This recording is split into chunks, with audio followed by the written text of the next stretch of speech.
चलिए cell biology शुरू करेंगे आज, फिर आगे का सोचेंगे बॉटनी में क्या करना है। ठीक है, नोट्स वोट्स बनाने की जरूरत नहीं बच्चे, एनसीईआरटी खोल लो अभी आप, क्योंकि अभी नोट्स बनाने का टाइम तो चला गया है। रिवीजन करना है अपने को एनसीईआरटी का प्रॉपर, है ना, लाइन टू लाइन, वो सही से हो जाए।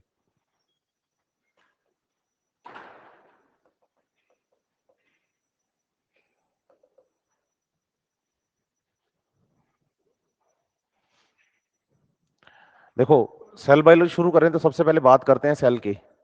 बताओ व्हाट इज सेल।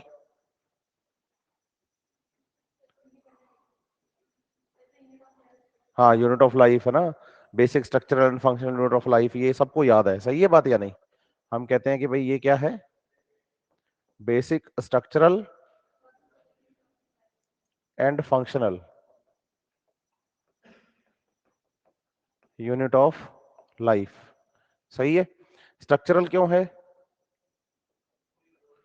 क्योंकि all organisms are made up of cells. Marker सभी का ऐसे चलता है क्या, पेन ऐसे चलता है क्या सभी टीचर्स के साथ ही क्या। हाँ, तो स्ट्रक्चरल इसलिए क्योंकि सभी ऑर्गेनिज्म किसके बने हुए हैं, सेल्स के। फंक्शनल क्यों है, क्योंकि all metabolic functions occurs in cell. सही है। लेकिन अभी भी आपको ये बात ध्यान रखनी है कि भाई व्हाट इज सेल। सेल की बात करें तो सेल कहते किसको है ना। तो आप बताइए कि सेल वो है जो स्ट्रक्चरल और फंक्शनल यूनिट ऑफ लाइफ है, ये तो एक डेफिनेशन हो गई इसकी। लेकिन अगर एज्यूम करें तो क्या है, आप बताइए। सेल एक स्ट्रक्चर है जिसमें बेसिकली 3 स्ट्रक्चर्स का कंपोजिशन है जो कि आपको हमेशा मिलेंगी, जिसमें सबसे पहले नंबर पे आती है बाउंड्री। ठीक है, बाउंड्रीज में 2 टाइप की बाउंड्रीज आपको याद करनी है। एक बाउंड्रीज आपको याद करनी है सेल मेम्ब्रेन, एक बाउंड्री आपको याद करनी है सेल वॉल। लेकिन आपको बताना है कि जो हमें ध्यान रखना है वो किसको याद रखना है, सेल मेम्ब्रेन को, क्योंकि ये सेल मेम्ब्रेन जो होती है वो एक यूनिवर्सल बाउंड्री होती है। सेल मेम्ब्रेन जो है वो कैसी बाउंड्री है, यूनिवर्सल बाउंड्री है। और जो सेल वॉल है वो हर किसी में नहीं होती। सही है बात या नहीं। दूसरा, सेल के सेल होने के लिए क्या चाहिए, तो आप बताएंगे साइटोप्लाज्म की जरूरत है। साइटोप्लाज्म जो होता है वो सेल के लिए एक तरह का वर्क प्लेस होता है, मेन एरेना होता है ना। एनसीईआरटी पढ़ेंगे तो एनसीईआरटी लिखती है कि cytoplasm is the main arena for the cellular activities. तो सेल की एक्टिविटीज के लिए मेन वर्क प्लेस जो होता है वो कौन होता है, साइटोप्लाज्म। और तीसरा आपको इसमें कौन चाहिए, डीएनए। भाई बिना न्यूक्लियस के भी काम चल जाता है, ध्यान रखना मेरी बात, क्योंकि प्रोकैरियोटिक सेल में न्यूक्लियस नहीं होता। प्रोकैरियोटिक और यूकैरियोटिक सेल में डिफरेंस करते हो ना जब आप, तो आप बताते हो कि प्रोकैरियोटिक सेल में क्या नहीं होता, न्यूक्लियस नहीं होता, लेकिन डीएनए हर सेल के अंदर होता है, ये ध्यान रखना आप। तो डीएनए जो है वो सेल का क्या है, कंट्रोलर। बिल्कुल है, जेनेटिक मटेरियल है। और जेनेटिक मटेरियल जो होता है वही सेल का क्या होता है, कंट्रोलर होता है। तो हम बताते हैं कि जो डीएनए है वो साइटोप्लाज्म के अंदर होने वाले सभी फंक्शंस को क्या करता है, रेगुलेट। और सबसे बाहर की तरफ हमको क्या मिलनी चाहिए इसके अंदर, बाउंड्री। और बाउंड्री जो है वो प्रोटेक्शन का काम भी करती है और आउटर एटमॉस्फेयर के साथ इंटरेक्शन का भी। अब बाउंड्रीज के अंदर 2 तरह की बाउंड्री याद करनी है, एक सेल मेम्ब्रेन और दूसरी सेल वॉल। और आपको याद रखना है कि जो सेल वॉल सेल मेम्ब्रेन है वो यूनिवर्सल है, सेल वॉल हर किसी में नहीं होती। सेल वॉल हर किसी में नहीं होती। तो सेल के सेल होने के लिए कितनी चीजों का होना जरूरी है, 3। बाउंड्रीज, साइटोप्लाज्म और कंट्रोलर। कंट्रोलर कौन है, वर्क प्लेस कौन है, और बाउंड्री कौन है, सेल मेम्ब्रेन। सेल वॉल हर किसी में नहीं है। बिना सेल वॉल के सेल होती है लेकिन बिना सेल मेम्ब्रेन के सेल नहीं होती। जैसे कि हमारी सेल्स में सेल वॉल नहीं है लेकिन सेल मेम्ब्रेन तो है। सिंपल सी बात है, समझ रहे हैं मेरी बात या नहीं। इसके बाद हम बात करें तो आप बताएं कि first living cell seen by Anton von Leeuwenhoek. सही है। बच्चा कहता है पहली सेल तो रॉबर्ट हुक ने देखी थी लेकिन वो डेड सेल थी। लिविंग को कंसीडर करोगे तो लिविंग में सबसे पहले कौन सी सेल देखी गई थी, बैक्टीरियल सेल थी। और एंटोन वॉन ल्यूवेनहॉक ने उसको पहली बार मैग्नीफाइंग ग्लास से देखा था, जो कि एनसीईआरटी ने लिखा हुआ है। सही है बात या नहीं। और अगर हम बात करते हैं न्यूक्लियस के डिस्कवरी की, तो हम कहते हैं कि ये रॉबर्ट ब्राउन ने डिस्कवर किया था। सही है बात या नहीं? तो एक सेल के सेल होने के लिए तीन चीजों का होना जरूरी है। सेल मेम्ब्रेन जो कि बाउंड्री है, दूसरा साइटोप्लाज्म जो कि वर्क प्लेस है, और तीसरा डीएनए जो कि कंट्रोलर है। इन तीनों में से अगर कुछ भी कम कर दिया जाता है, अगर इन तीनों में से कुछ भी प्रेजेंट नहीं होगा, तो आप बताएंगे कि जो सेल है उसका एग्जिस्टेंस भी नहीं होगा। जो सेल है उसका एग्जिस्टेंस भी नहीं होगा। सही है बात या नहीं? अब आप बताएं कि जब हम सेल को पढ़ना शुरू करते हैं तो सबसे पहले नंबर पे हमें क्या ध्यान रखना है? Cell theory. थ्योरी जो केवल दी गई, बताई गई, समझाई गई, लेकिन प्रैक्टिकली प्रूव नहीं की गई। प्रैक्टिकली प्रूव तो बाद में हुई जब इलेक्ट्रॉन माइक्रोस्कोप डेवलप हो गया 1950s के बाद। उससे पहले तो केवल सारी बातें क्या थी, ऐसे हाइपोथेटिकल थी, बोली जा रही थी। तो उसमें एक शब्द था सेल थ्योरी। सेल थ्योरी का जब नाम आता है तो सबसे पहला नाम किसका आता है? तो आप बताते हैं सबसे पहला नाम आता है श्लीडन का। किसका नाम आता है? श्लीडन। श्लीडन क्या थे? एक बॉटनिस्ट थे। बॉटनिस्ट का मतलब वो होता है जो किस पे स्टडी करता है? प्लांट्स पे। इन्होंने प्लांट्स पे स्टडी की और क्या बोला?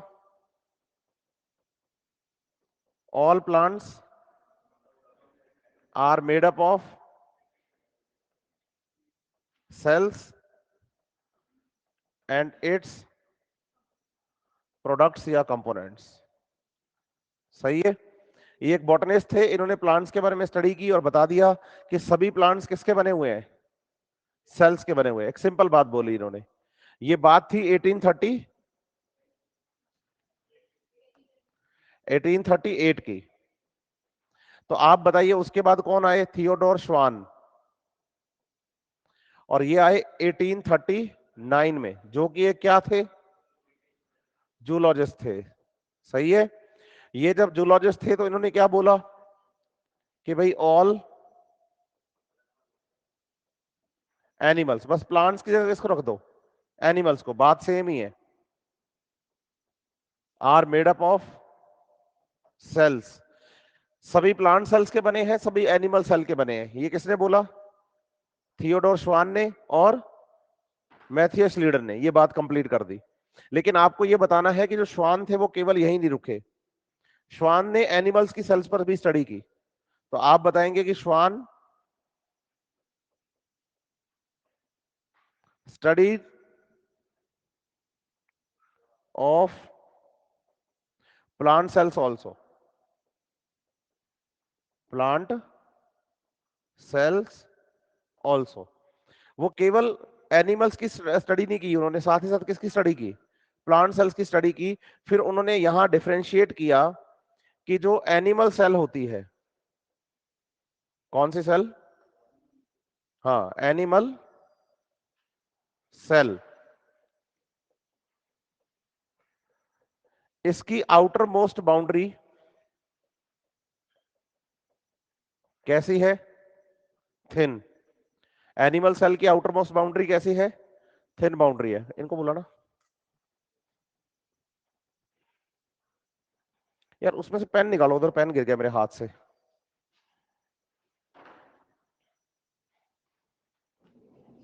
ये सही नहीं चल रहा है, इसको चला के देखते हैं कौन सा सही चलता है।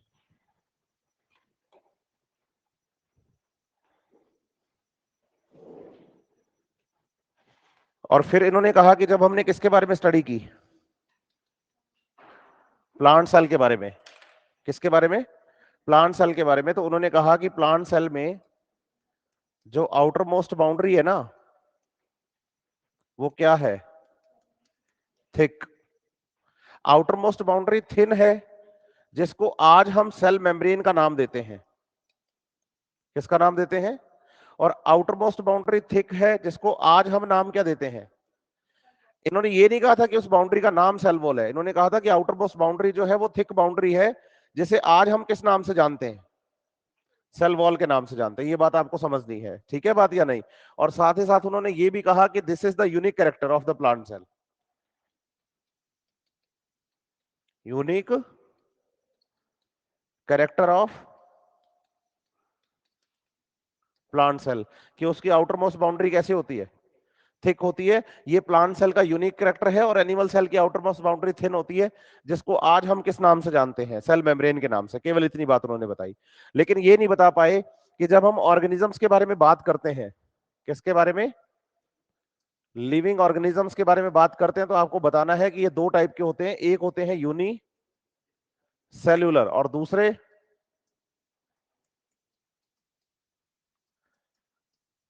Multi cellular. एक ऑर्गेनिज्म कौन से हैं? यूनिसेल्यूलर। और दूसरे कौन से हैं? अब यूनिसेल्यूलर तो आप बताओ कि भाई made up of one cell, कि ऑर्गेनिज्म बना हुआ एक ही सेल का, जैसे कि अमीबा, पैरामीशियम या बैक्टीरिया की बात करो, यूग्लिना की बात करो, एक ही सेल का बना हुआ है, दिक्कत ही नहीं है। लेकिन मल्टी सेल्यूलर ऑर्गेनिज्म जो है वो क्या है? Made up of multiple cells. अब मल्टीपल सेल्स के अगर बने हुए हैं तो इनसे क्वेश्चन पूछा गया कि भाई मल्टीपल सेल्स वाला जो ऑर्गेनिज्म है उसमें इतनी सारी सेल्स आई कहां से?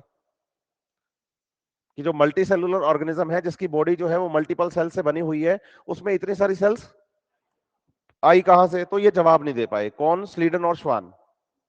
तो फिर आप बताइए, एक साइंटिस्ट आए जिनका नाम था क्या? रोडोल्फ विर्चो। सही है। इन्होंने क्या बताया फिर? बताओ। इन्होंने बताया ओमनिस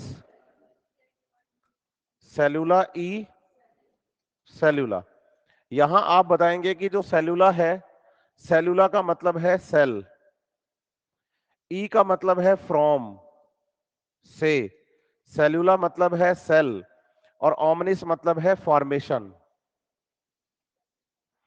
तो बोलो, सेल से सेल का, सेल से सेल का फॉर्मेशन। सही है बात या नहीं?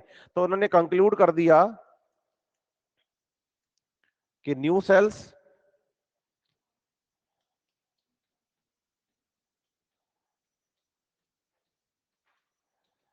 arise from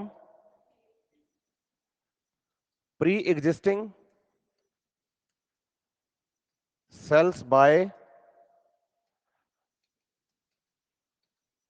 cell division. तो जो नई सेल्स होती हैं वो पुरानी सेल्स में ही सेल डिवीजन से बनती हैं। नई सेल्स जो होती हैं वो पुरानी सेल्स में ही सेल डिवीजन से बनती हैं। तो आप बताइए कि एनसीईआरटी ये लिखती है कि Rudolf Virchow given the new shape to cell theory. Cell theory को उन्होंने क्या कर दिया? नई शेप दे दी। उस नई शेप के अंदर क्या क्या आया? पहली बात तो वही जो आपको श्रीजन और श्वान ने बताया। क्या बताया? कि all organisms are made up of and its products. अब प्रोडक्ट्स वाली जो बात है ना, इसको कैसे समझ सकते हो? इसको समझ सकते हो दो तरीके से।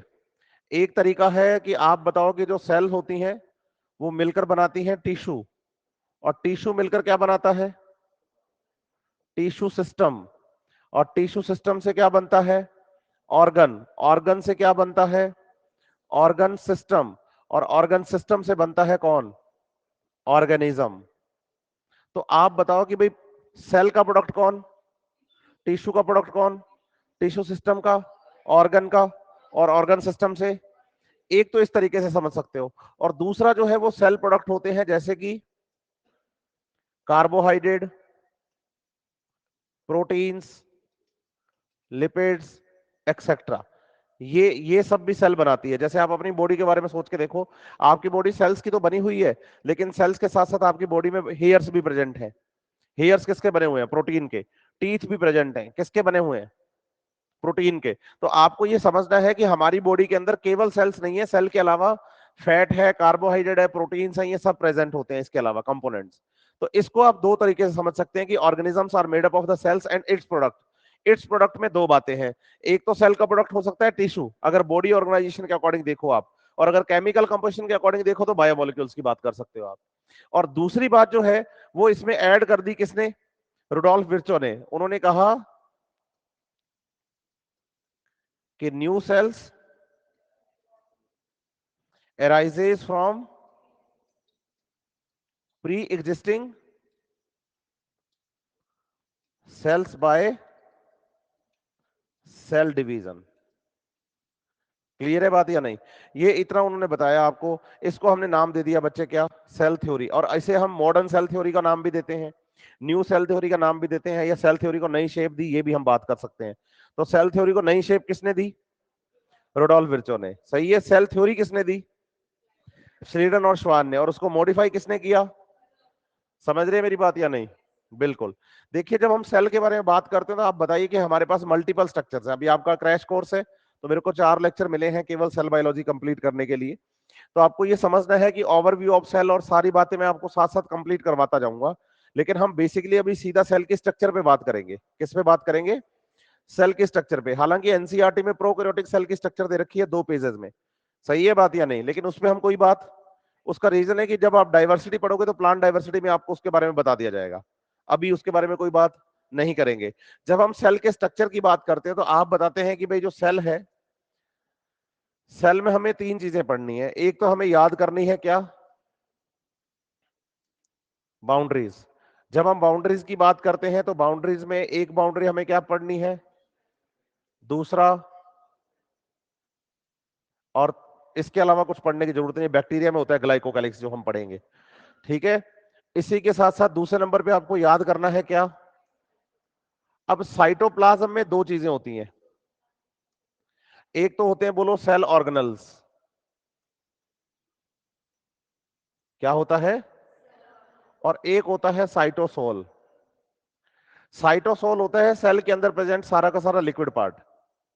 फ्लूइड जो होता है ना सेल के अंदर साइटोप्लाज्म का, उसको क्या नाम देते हैं? साइटोसोल। और उसके अलावा इसमें क्या प्रेजेंट है? Cell organelles. अब सेल ऑर्गेनल 2 टाइप के हैं। एक तो है मेम्ब्रेन बाउंड और दूसरे हैं मेम्ब्रेन लेस। जब आप मेम्ब्रेन बाउंड सेल ऑर्गेनल्स की बात करते हो तो उसमें आपको याद करना है बोलो ER, Golgi body, lysosome, vacuole, mitochondria, plastids. इसके अलावा कुछ स्पेशल स्ट्रक्चर्स भी आपको याद करनी है। एक तो याद करोगे सेंट्रियोल्स और एक याद करोगे सीलिया एंड फ्लैजेला। सही है। और यहां आपको याद करनी है माइक्रो बॉडीज। इसमें से सेंट्रियोल को तो मेम्ब्रेन लेस में याद कर लेंगे हम। तो स्पेशल स्ट्रक्चर अलग से याद करनी है, वो सीलिया एंड फ्लैजेला है। और आप बताइए कि सीलिया एंड फ्लैजेला जो होती है वो सेल के लिए कैसी स्ट्रक्चर है? लोकोमोटरी स्ट्रक्चर है। कैसे स्ट्रक्चर है? और मेम्ब्रेन लेस में 2 चीजें याद करनी है, एक राइबोसोम और दूसरा सेंट्रोसोम या सेंट्रियोल। सेंट्रोसोम या सेंट्रियोल। ठीक है। इसके साथ साथ तीसरे नंबर पे जब हम आएंगे तो हमें याद करना है बच्चे कंट्रोलर ऑफ द सेल। और हम बात कर रहे हैं यहां बेसिकली यूकैरियोटिक सेल की। सेल में भी बेसिकली कौन सी डिटेल करवाई गई है हमें? पूरा चैप्टर किसका पढ़ाया गया है? यूकैरियोटिक सेल का। तो आप बताइए हम कंट्रोलर में किसको पढ़ने वाले हैं? तो हम इसी डायरेक्शन में चलेंगे। सबसे पहले हम बात करेंगे बाउंड्रीज की। बाउंड्रीज में सबसे पहले किसको पढ़ेंगे? सेल मेम्ब्रेन को। फिर किसको पढ़ेंगे? देन हम किस में आएंगे? साइटोप्लाज्म में किसके बारे में बात करेंगे? सेल ऑर्गेनल्स में पहले कौन से पढ़ेंगे? मेम्ब्रेन बाउंड में कौन कौन से हैं? ER, Golgi body, lysosome. भाई पढ़ने का नाटक मत करो, पढ़ाई करो। नाटक करने नहीं आए हम। केवल इतनी बात नहीं है कि अनअकैडमी का क्रैश कोर्स हमने ज्वाइन कर लिया तो सिलेक्शन हो जाएगा। दिखावा मत करिए, फोकस करिए कि क्या बोल रहा हूं मैं। रिवीजन चल रहा है अभी आपका। 5 मई को पेपर है, 1 महीने का टाइम है आपके पास केवल। तो जितनी जल्दी रिवीजन कर सकते हो उतना फायदेमंद होगा आपके लिए। ठीक है, सभी के लिए।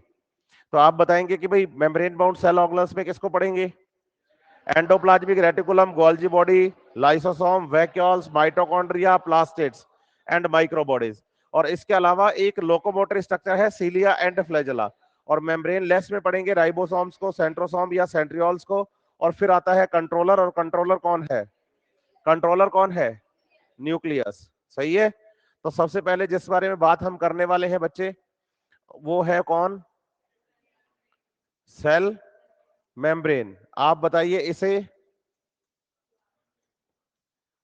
प्लाज्मा मेम्ब्रेन भी कहते हैं, इसे प्लाज्मा लेमा का नाम भी दिया जाता है,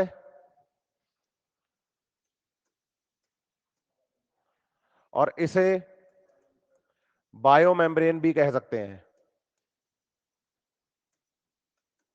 सही है। तो सेल मेम्ब्रेन कहो, प्लाज्मा मेम्ब्रेन कहो, प्लाज्मा लेमा कहो, या फिर बायो मेम्ब्रेन कहो, कुछ भी कह सकते हो। आप बताइए कि सेल मेम्ब्रेन में जो हमें डिटेल स्टडी की गई है, तो बताएंगे कि detailed study of membrane is possible after invention of electron microscope. और एनसीईआरटी यहां मेंशन करती है आफ्टर 1950s, कि 1950 के बाद सेल मेम्ब्रेन की जो डिटेल स्टडी है वो पॉसिबल हो पाई। फिर दूसरे नंबर पे जो बात थी ना बच्चे, वो ये थी कि इलेक्ट्रॉन माइक्रोस्कोप तो हमारे पास है, लेकिन हम स्टडी करें तो किसकी करें? अगर मेम्ब्रेन हम स्टडी करें तो किसकी मेम्ब्रेन स्टडी करें? तो आप बताइए कि जब हम किसी सेल के बारे में स्टडी करना शुरू करते हैं, तो हम उसका क्या कर देते हैं? फ्रेगमेंटेशन। जब उस सेल का हम फ्रेगमेंटेशन करते हैं, तो फ्रेगमेंटेशन से क्या होता है कि भाई सेल टुकड़ों में टूट गई, तो उसके मेम्ब्रेन के भी टुकड़े टूट गए। अब सोचो कि अगर मैंने कोई यूकैरियोटिक सेल को यूज किया है, किसको यूज किया है? यूकैरियोटिक सेल को मैंने यूज किया है, तो यूकैरियोटिक सेल के जब हमने क्या कर दिए? टुकड़े कर दिए। क्या कर दिए? टुकड़े कर दिए। तो आप समझो कि उसके अंदर केवल सेल मेम्ब्रेन के टुकड़े नहीं होंगे, सेल ऑर्गेनेल्स के भी होंगे। ईआर की मेम्ब्रेन के टुकड़े, Golgi body, lysosome, vacuole, mitochondria, plastids या माइक्रोबॉडीज, सबके टुकड़े आ जाएंगे मेम्ब्रेन्स के। तो बात आती है कि भाई हम कैसे डिसाइड करें कि जो हमें टुकड़ा मिले पढ़ने के लिए, जो फ्रेगमेंट हमें मिले पढ़ने के लिए, वो पक्का सेल मेम्ब्रेन का ही हो। तो हमें एक ऐसी सेल यूज करनी होगी जिसमें सेल ऑर्गेनल ना हो। दो ऑप्शन है। पहला, प्रोकैरियोटिक सेल को यूज करो आप, क्योंकि प्रोकैरियोटिक सेल में मेम्ब्रेन बाउंड सेल ऑर्गेनल ही नहीं होते। लेकिन प्रोकैरियोटिक सेल एडवांस सेल नहीं है। एडवांस सेल कौन है? यूकैरियोट है। अब यूकैरियोट में किसको यूज करें? तो आप बताइए, ह्यूमन आरबीसी, और वो भी मैच्योर, क्योंकि मैच्योर ह्यूमन आरबीसी के अंदर मेम्ब्रेन बाउंड सेल ऑर्गेनल्स होते ही नहीं है। मैच्योर ह्यूमन आरबीसी के अंदर मेम्ब्रेन बाउंड सेल ऑर्गेनल्स होते ही नहीं है। सही है बात या नहीं? तो आप बताएंगे कि भाई जो डिटेल्ड स्टडी की गई वो किस पे की गई? ऑन मैच्योर ह्यूमन आरबीसी पर की गई। क्यों की गई? क्योंकि ह्यूमन आरबीसी जब मैच्योर लोगे ना आप, तो उसमें बोलो membrane bound cell organelle, ER, Golgi body, lysosome, vacuoles, vacuole तो होती नहीं है वैसे, एनिमल सेल है। उसके अलावा जो जितने भी मेम्ब्रेन बाउंड सेल ऑर्गेनल है वो है ही नहीं उसके साइटोप्लाज्म में, केवल और केवल सेल मेम्ब्रेन है। तो सेल मेम्ब्रेन है, तो जब उसका फ्रेगमेंटेशन करेंगे ना, तो बनने वाली जो मेम्ब्रेन्स होंगी वो केवल और केवल कौन सी मेम्ब्रेन होगी? Cell membrane. डिसाइड हो गया ये। तो आप बताइए कि जब हम इसके बात करते हैं स्ट्रक्चरल कंपोनेंट्स की,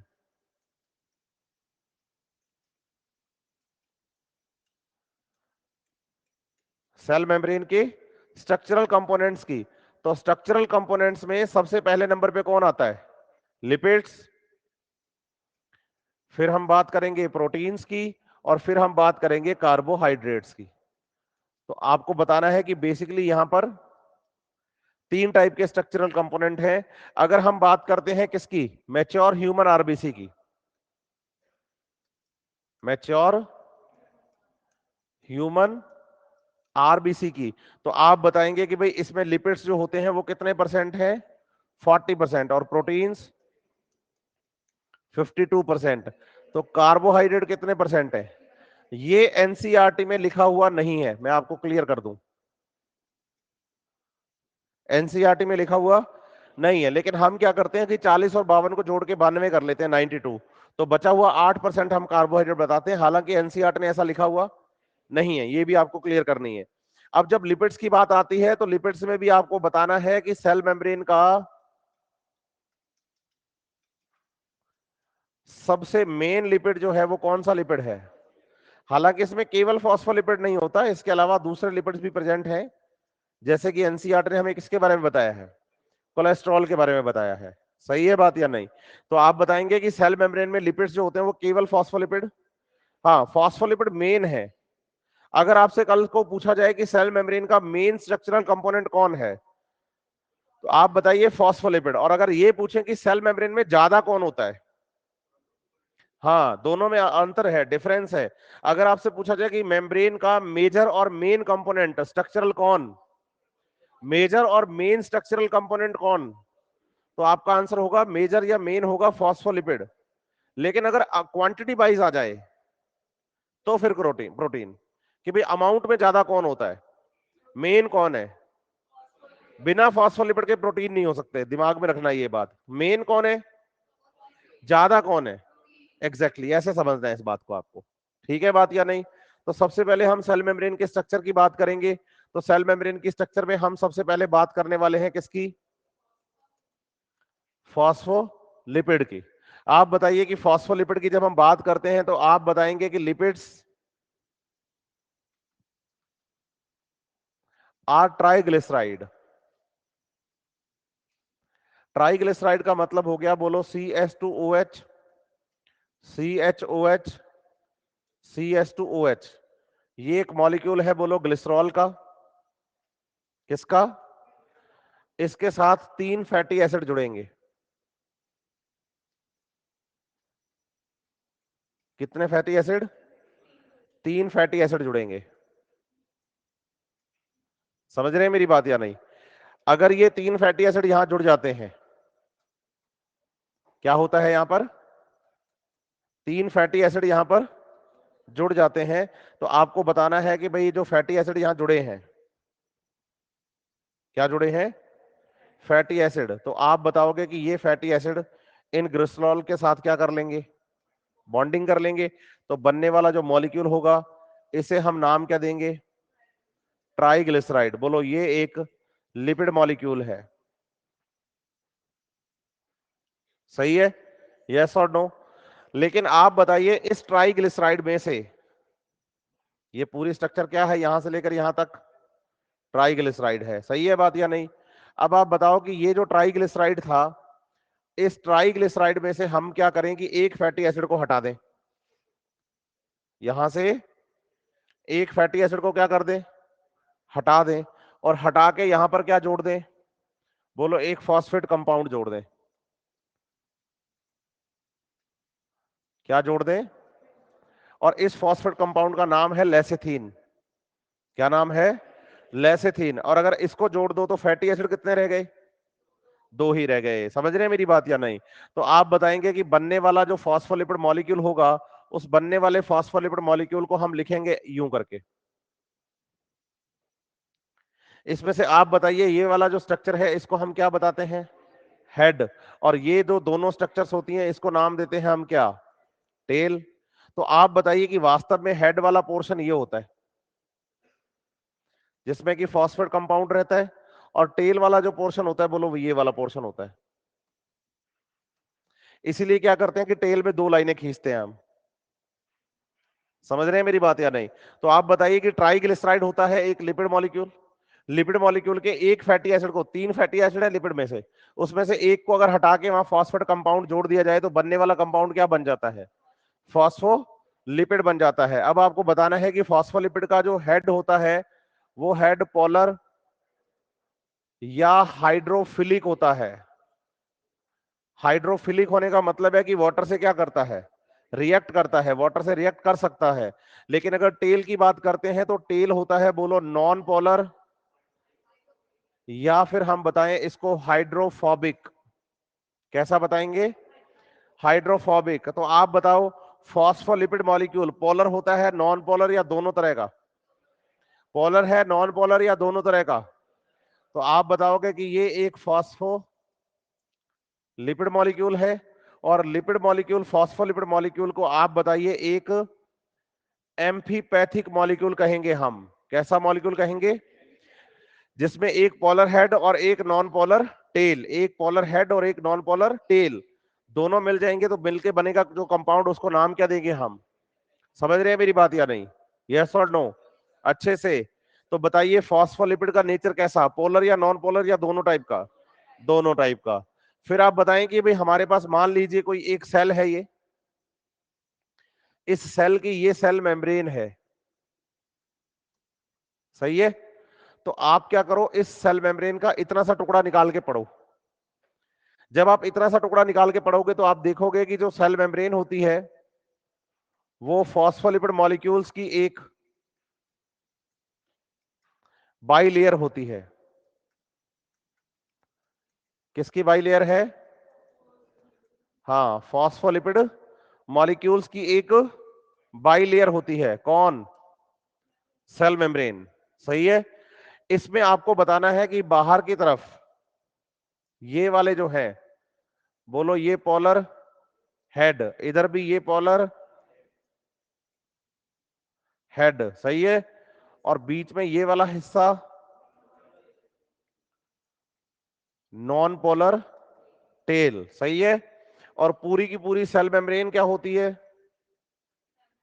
पूरी की पूरी सेल मेम्ब्रेन होती है, बोलो फॉस्फो लिपिड बाई लेयर। इसको आपको लेयर्स नहीं बताना, एक ही लेयर है, बस एक लेयर में लिपिड मॉलिक्यूल दो दो अरेंज हुए हैं। इसको आपने बाई लेयर्स नहीं बताना, बाई लेयर बताना है कि मेम्ब्रेन एक ही है, लेयर एक ही है, बस उसमें लिपिड के मॉलिक्यूल दो दो अरेंज हैं। जैसे आप समझो ब्रेड है, ब्रेड के ऊपर आप बटर लगाओ, ऐसे चाकू से बटर उठाया आपने, लगाया, बताओ कितनी लेयर? एक। फिर से बटर उठाओ, फिर से लगाओ, बताओ कितनी लेयर? एक ही लेयर, बस मोटाई बढ़ गई। बोलो एक लेयर है लेकिन हमने दो बार लगाया बटर। अगर दोनों लेयर्स के बीच में पहले एक बटर की लेयर, फिर एक चीज स्लाइस, फिर बटर की लेयर रखते तो शायद मैं दो लेयर बोलता। लेकिन अभी आप बताओ, बटर के ऊपर बटर लगा दिया हमने, तो बटर और बटर तो मिक्स हो गया। तो बटर लगाया दो बार है लेकिन मोटाई लेयर की एक ही है। तो ऐसे समझना है कि फॉस्फोलिपिड बाई लेयर है। लेयर कितनी है? वन। लेकिन इस एक लेयर का फॉर्मेशन दो दो मॉलिक्यूल करते हैं फॉस्फोलिपिड के, इसलिए इसको फॉस्फोलिपिड बाई लेयर कहा जाता है। समझ पा रहे हैं बात या नहीं? इसमें आपको समझना है कि जो पोलर हेड होते हैं मेम्ब्रेन के, वो तो होते हैं बाहर की तरफ, क्योंकि सेल के अंदर कौन भरा हुआ है यहां पर? तो हम बताएंगे साइटोप्लाज्म। और साइटोप्लाज्म में क्या होता है? वाटर। और बाहर की तरफ जो मैट्रिक्स वाला हिस्सा है वहां पर भी क्या है? वाटर। तो आप बताओ, इधर भी वाटर मॉलिक्यूल प्रेजेंट है और इधर भी वाटर मॉलिक्यूल प्रेजेंट है। तो आप बताओ, वाटर से रिएक्ट कौन करता है, पोलर हेड या non polar tail? Polar head, क्योंकि वो हाइड्रोफिलिक होता है। तो आप बताइए, दोनों तरफ वाटर के सामने किसको रख दिया गया है? हाँ, और टेल कहां रख दी गई है? तो बताइए कि नॉन पोलर टेल, बोलो ऐसे, प्रोटेक्टेड फ्रॉम, हाँ, एक्वस एनवायरमेंट। समझ रहे हैं मेरी बात या नहीं? तो आप बताइए, दोनों तरफ पोलर हेड होने से होता है कि जो टेल वाला हिस्सा है ना, वो किससे बचा रहता है? एक्वस एनवायरमेंट से बचा रहता है। समझ रहे हैं मेरी बात? यस और नो? बिल्कुल। दूसरा आपको समझना है कि जो फैटी एसिड्स थे यहां पर, ये दिख रहे हैं आपको? फैटी एसिड जो होते हैं ये दो टाइप के होते हैं, ध्यान देना इस बात पे। एक फैटी एसिड होते हैं, बोलो सैचुरेटेड, और एक होते हैं अनसैचुरेटेड। सैचुरेटेड फैटी एसिड का मतलब होता है कि इनमें कार्बन और कार्बन जो है उनके बीच में बॉन्ड कैसा हो। अनसैचुरेटेड का मतलब होता है कि कार्बन और कार्बन के बीच में डबल या ट्रिपल बॉन्ड आ जाए। सही है बात या नहीं? बताइए, अगर कोई फैट सैचुरेटेड फैटी एसिड की बनी हुई है, किसकी बनी हुई है? तो बताइए कि सॉलिड फैट होगी। और अगर अनसैचुरेटेड फैटी एसिड की बनी हुई है तो लिक्विड फैट होगी। समझ रहे हैं मेरी बात या नहीं? अगर तो मेम्ब्रेन किसकी बनी हुई है? सैचुरेटेड फैटी एसिड्स की, तो कैसी होगी? और अगर अनसैचुरेटेड की बनी है तो एग्जैक्टली exactly। समझ रहे हैं मेरी बात या नहीं? लेकिन आपको यह बताना है कि जो सेल मेम्ब्रेन में फॉस्फोलिपिड होता है उसमें सैचुरेटेड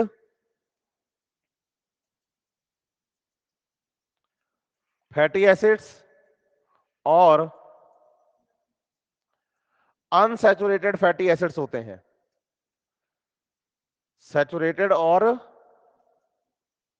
अनसैचुरेटेड फैटी एसिड्स होते हैं। समझ रहे हैं मेरी बात या नहीं? आप बताओ, सैचुरेटेड भी आ गए, अनसैचुरेटेड भी आ गए। सैचुरेटेड फैटी एसिड क्या बनाएंगे? सॉलिड। और अनसैचुरेटेड लिक्विड। सही है बात या नहीं? तो आप बताइए, सेल मेम्ब्रेन जो हो गई वो कैसी हो गई? बोलो सेमी फ्लूइड। कैसी हो गई? सेमी फ्लूइड, या फिर क्या बोलोगे, क्वासी फ्लूइड, क्योंकि इसमें सैचुरेटेड और अनसैचुरेटेड दोनों ही होते हैं। अब जैसे ये बोले कि भाई इसमें सैचुरेटेड और अनसैचुरेटेड दोनों टाइप के फैटी एसिड है, तो अगला क्वेश्चन बनता है, भाई क्या चाहिए तेरे को, पढ़ाई कर ले वरना बैग उठा घर चल।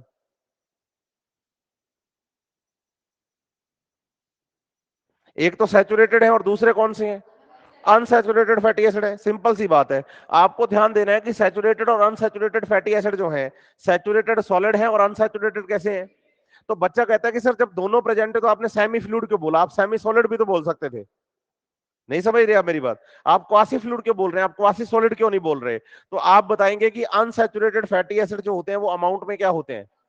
तो आप बताइए मेम्ब्रेन लिक्विड ज्यादा होती है, सॉलिड ज्यादा होती है, इसलिए इसको सेमी फ्लूइड कहते हैं। क्या कहते हैं, सेमी फ्लूइड। तो आप बताएंगे कि सेल मेम्ब्रेन एक फॉस्फोलिपिड बाइलेयर है, इस फॉस्फोलिपिड बाइलेयर में सैचुरेटेड और अनसैचुरेटेड दोनों तरह के फैटी एसिड होते हैं। मेम्ब्रेन के अंदर हेड पार्ट कहां होते हैं, बाहर की तरफ, और टेल पार्ट कहां होते हैं, अंदर की तरफ। टेल होने की वजह से वो प्रोटेक्टेड रहती है किससे, एक्वस एनवायरनमेंट से। समझ रहे हैं मेरी बात या नहीं। तो अगर आपसे कोई पूछे कि मेम्ब्रेन को फ्लूइडिटी कौन देता है, तो आप बताएंगे फॉस्फोलिपिड्स। तो आप बताएंगे फॉस्फोलिपिड्स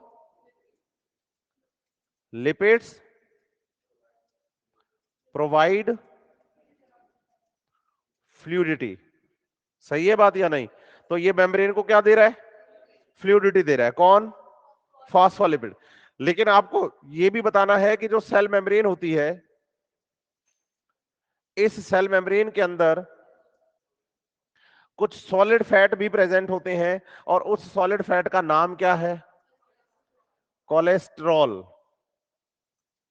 ठीक है, अल्कोहलिक लिपिड है। और आप बताइए कि ये सॉलिड फैट होते हैं, क्या होते हैं, सॉलिड फैट होते हैं या सॉलिड लिपिड होते हैं, कौन, कोलेस्ट्रॉल, यस और नो। और ये मेम्ब्रेन को क्या करते हैं, बोलो, स्टेबिलिटी देते हैं। क्या देते हैं, तो आप बताइए कि phospholipid provide fluidity and cholesterol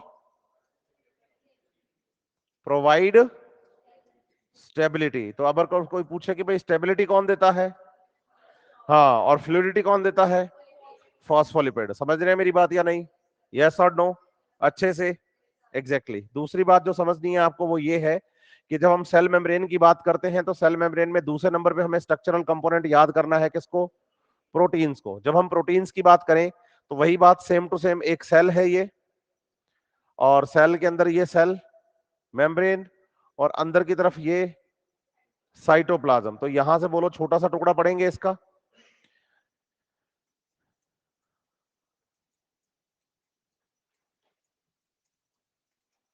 ये फॉस्फोलिपिड बाइलेयर है हमारे पास।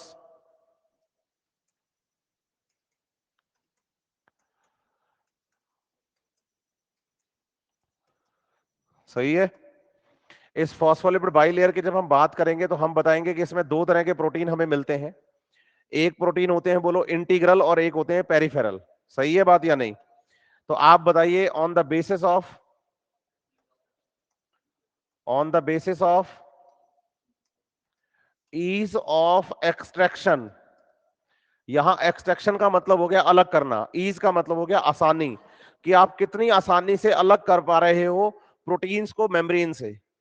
तो basis on the ease of extraction, कि भाई आप मेम्ब्रेन से प्रोटीन मॉलिक्यूल्स को कितनी आसानी से क्या कर पा रहे हो, अलग कर पा रहे हो, उसके बेसिस पर, है ना। हमें प्रोटीन्स बताने हैं दो टाइप के। On the basis of the ease of extraction there are two types of proteins. सही है। कौन कौन से टाइप हैं प्रोटीन के, आप बताएंगे कि वन इज, एक का नाम क्या है, पेरिफेरल, या इनको हम एक्सट्रिंसिक भी नाम देते हैं, या इनको हम एक्सटर्नल भी नाम देते हैं। और दूसरे हमें याद करने हैं, बोलो, इंटीग्रल, इनको बोलो इंट्रिंसिक भी बोला जाता है, और इनको बोलो इंटरनल भी कहा जाता है। सही है। अब इंटरनल जो इंट्रिंसिक प्रोटीन्स होते हैं वो दो टाइप के हैं। एक आपको बताने हैं कि ऐसे प्रोटीन जो पूरी मेम्ब्रेन के आर पार जाते हो, एक वो जो मेम्ब्रेन के अंदर आधे धसे हुए हैं, आधे बाहर हैं, समझ रहे हैं मेरी बात या नहीं? और एक वो जो मेम्ब्रेन की सरफेस पर प्रेजेंट होते हैं। ठीक है बात या नहीं? तो जब आप प्रोटीन्स की यहां बात करते हैं तो प्रोटीन्स आपको दो टाइप के मिलते हैं। इंटीग्रल्स जो प्रोटीन होते हैं वो आपको दो टाइप के मिलते हैं। एक आप बताते हैं कंप्लीटली बरीड, और दूसरे आप बताते हैं पार्शियली बरीड। कंप्लीटली बरीड का मतलब हो गया जो पूरी तरह से मेम्ब्रेन में धसे हुए हैं, और पार्शियली बरीड का मतलब हो गया जो कि आधे बाहर और आधे अंदर होते हैं। सही है बात या नहीं? जब हम कंप्लीटली बरीड प्रोटीन की बात करते हैं, किसकी बात करते हैं?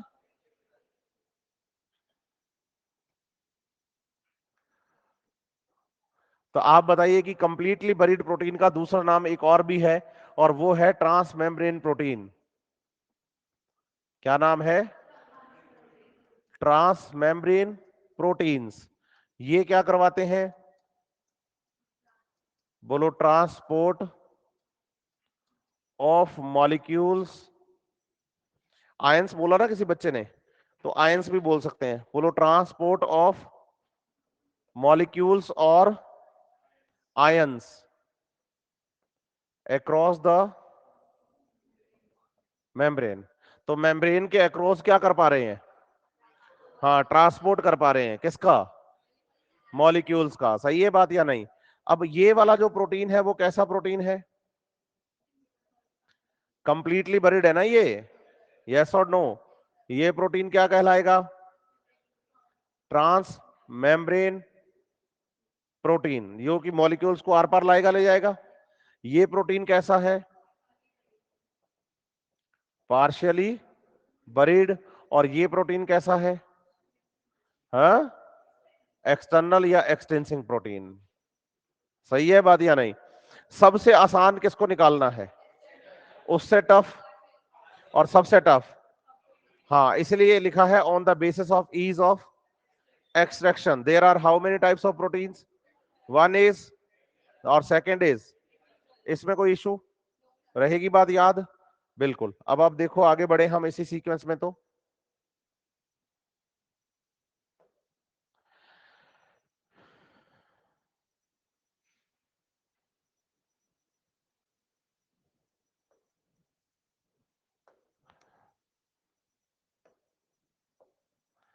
चलिए, आप बताइए कि जब हम इस डायग्राम की बात करते हैं तो आपको यह बताना है कि भाई सेल मेम्ब्रेन जो होती है उसके अंदर हमें कुछ मूवमेंट्स दिखाई देती हैं। Movements in cell membrane. और उसमें से मूवमेंट केवल आपको याद कौन सी रखनी है? Lateral movement. बात आती है कि लेटरल मूवमेंट कौन करता है, तो आप बताइए लेटरल मूवमेंट्स कौन करते हैं? लिपिड्स। और लिपिड्स की वजह से ये लेटरल मूवमेंट बोलो प्रोटीन्स में भी होती है। तो लेटरल मूवमेंट किस में हो रही है? लिपिड्स में या प्रोटीन्स में या दोनों में? लेटरल मूवमेंट लिपिड्स में भी होती है, लेटरल मूवमेंट प्रोटीन्स में भी होती है, दोनों के अंदर हो जाती है लेटरल मूवमेंट। सही है बात या नहीं? लेटरल मूवमेंट क्या है कि जब ये लिपिड मॉलिक्यूल इधर उधर है, आप इधर देखो, ये मेम्ब्रेन है, इसको इधर से टच करो आप, तो मेम्ब्रेन ऐसे क्या करेगी? हिलेगी। हिलेगी। ये जो मॉलिक्यूल्स हैं वो लेफ्ट राइट होंगे। नहीं समझ रहे आप मेरी बात? भाई जैसे आपको धकेला जाए तो आप यूं होते जाओ, ये वाली मूवमेंट। इस मूवमेंट का नाम क्या है? Lateral movement. अब लेटरल मूवमेंट कौन करता है वास्तव में? लिपिड्स। लेकिन बीच बीच में कौन फंसे हुए हैं? तो बोलो, जब लिपिड्स हिलेंगे तो हिलते हुए दिखेंगे कौन? प्रोटीन्स भी। तो आप बताइए, जब आपने टच किया तो लेटरल मूवमेंट लिपिड करेंगे या प्रोटीन या दोनों? Exactly exactly। और आप बताइए लेटरल मूवमेंट ज्यादा होने का मतलब? बोलो, more lateral movement means membrane is more fluid. सही है? और बोलो, less lateral movement means membrane is less fluid. अगर मेम्ब्रेन फ्लूइड ज्यादा है तो लेटरल मूवमेंट भी, और मेम्ब्रेन अगर फ्लूइड कम है तो मेम्ब्रेन की लेटरल मूवमेंट भी। तो आप बताइए, लेटरल मूवमेंट से मेम्ब्रेन की फ्लूइडिटी का मेजरमेंट किया जाता है। समझ रहे हैं मेरी बात या नहीं? देखो पहले जितना भी पढ़ाया था 131 नंबर पेज कंप्लीट करवा दिया था मैंने आपको एनसीईआरटी का, सेल मेम्ब्रेन के सारे पैराग्राफ। पेज पलटोगे तो 132 आएगा, 132 का पहला पैराग्राफ इसी को समझाता है। समझ रहे हैं मेरी बात या नहीं? यस और no?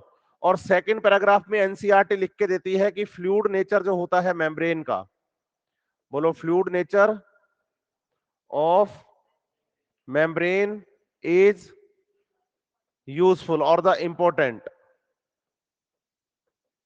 Bye the point of view like some functions. जैसे कि बताइए फ्लूइड नेचर होने की वजह से सेल क्या कर पाती है?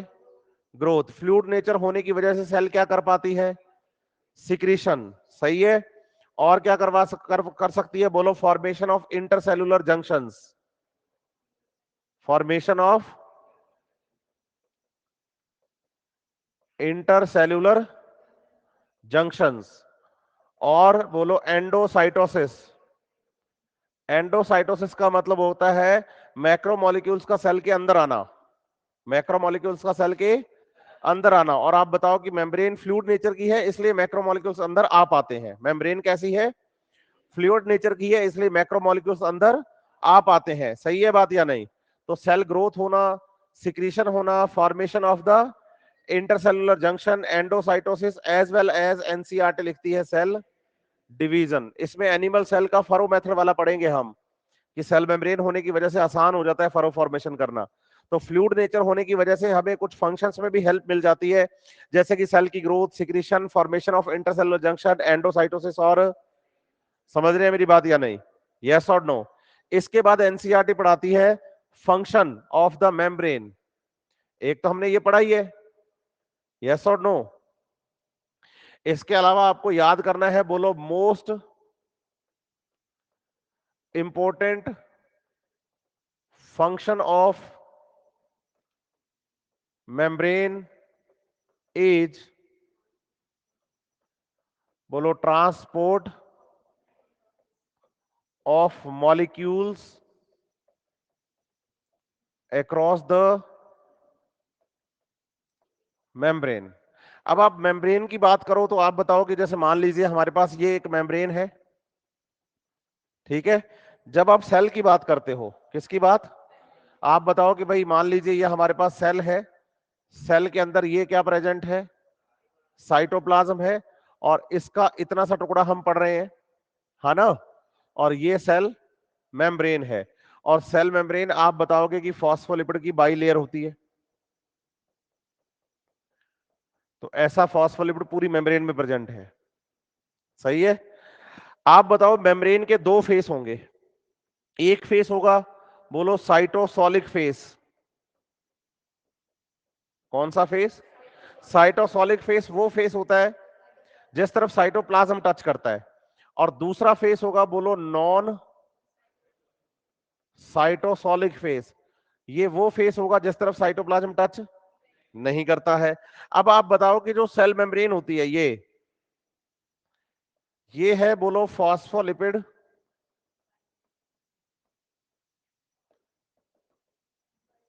बाइलेयर। और इसका ओवरऑल नेचर कैसा है?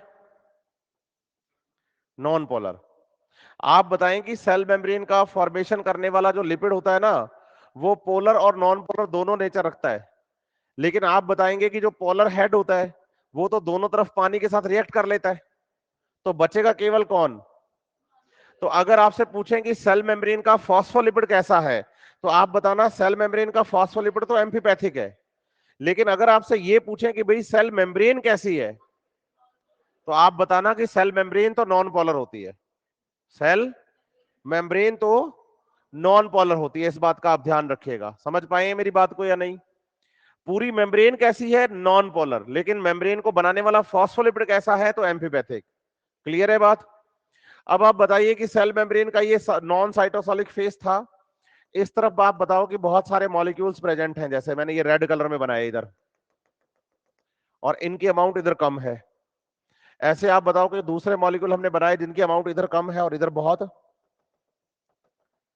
ज्यादा है। सही है। इनको मैंने नाम दिया ए, इनको नाम दिया बी। और आप बताओ ए और बी दोनों का ही नेचर कैसा है? Non polar. ऐसे आप बताओ कि सी नाम के मॉलिक्यूल थे जिनकी कंसंट्रेशन बाहर क्या थी, कम, और अंदर क्या थी, ज्यादा। सही है, इनको नाम दिया सी। ऐसे आप बताओ कि कोई डी नाम के मॉलिक्यूल्स थे,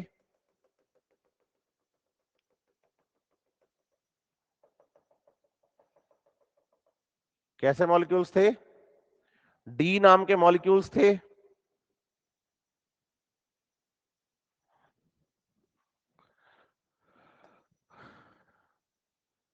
और आप बताओ कि जो सी और डी है इन दोनों का नेचर कैसा है, पोलर नेचर। अब आप बताओ कि जो ए मॉलिक्यूल्स हैं वो इस मेम्ब्रेन को बड़े इजीली क्रॉस कर जाएंगे अपनी हायर कंसंट्रेशन टू, भाई यहां कंसंट्रेशन कैसी और इधर कैसी। तो बताइए जब molecule high concentration to low concentration जाते हैं तो इसको डिफ्यूजन कहते हैं। क्या कहते हैं, क्या कहते हैं। लेकिन आपको समझना होगा कि यहां डिफ्यूजन में कोई हेल्प नहीं लग रही। बोलो हेल्प क्यों नहीं लग रही, क्योंकि मेम्ब्रेन का नेचर कैसा, यहां मॉलिक्यूल भी कैसा। तो बताइए नॉन पोलर मॉलिक्यूल्स को निकलने में मेम्ब्रेन किसी तरह का कोई भी बैरियर प्रोवाइड नहीं करती, तो नॉन पोलर मॉलिक्यूल्स मेम्ब्रेन को इजीली क्या कर जाते हैं, क्रॉस कर जाते हैं। इसलिए आप बताएंगे कि ये सिंपल डिफ्यूजन कहलाएगा। लेकिन वहीं अगर हम बात करें कि भाई कोई पोलर सबस्टेंस था और उसको अपनी हायर कंसंट्रेशन टू कहां आना है, लोअर कंसंट्रेशन, इस पोलर सबस्टेंस की यहां कंसंट्रेशन और इधर, लेकिन ये मेम्ब्रेन को अकेले क्रॉस नहीं कर सकता है। क्यों नहीं क्रॉस कर सकता, हाँ क्योंकि मेम्ब्रेन का नेचर कैसा है और मॉलिक्यूल कैसा है। तो बताइए कि पोलर मॉलिक्यूल जब नॉन पोलर मेम्ब्रेन को क्रॉस करेगा अकॉर्डिंग टू कंसंट्रेशन ग्रेडियंट, तो हाई टू क्या आ रहा है, बोलो जब हाई टू लो जाते हैं तो इसको क्या बोलते हैं। लेकिन ये सिंपल नहीं होगा, इसमें प्रोटीन हेल्प कर रही है, इसलिए हम इसको नाम देंगे फैसिलिटेटेड डिफ्यूजन। क्या नाम देंगे, और जब हम फैसिलिटेटेड डिफ्यूजन की बात करते हैं तो इसमें हेल्प करने वाली प्रोटीन्स जो है बच्चे, वो प्रोटीन्स आपको बतानी है कि ट्रांस मेम्ब्रेन प्रोटीन्स हैं, क्योंकि transmembrane proteins are helpful for the transport of molecules across the membrane. सही है बात या नहीं। वहीं आपको समझना है कि प्रोटीन चाहे मॉलिक्यूल चाहे नॉन पोलर हो और चाहे पोलर, मॉलिक्यूल्स कैसे हो, चाहे नॉन पोलर हो और चाहे पोलर हो, अगर ये मॉलिक्यूल आ रहे हैं लो कंसंट्रेशन टू, चाहे ये मॉलिक्यूल्स कैसे हो और चाहे कैसे हो, अगर ये मॉलिक्यूल अपनी हायर लो कंसंट्रेशन टू कहां जा रहे हैं, तो आप बताइए इनको जाने में हमेशा प्रोटीन की हेल्प लगेगी, जाने में इनको हमेशा प्रोटीन की हेल्प लगेगी। प्रोटीन की हेल्प लगने का रीजन है कि इनको यहां पर खर्च करना होगा किसको, एनर्जी को, एटीपी को। इसे हम अगेंस्ट द ग्रेडियंट कहते हैं ट्रांसपोर्ट।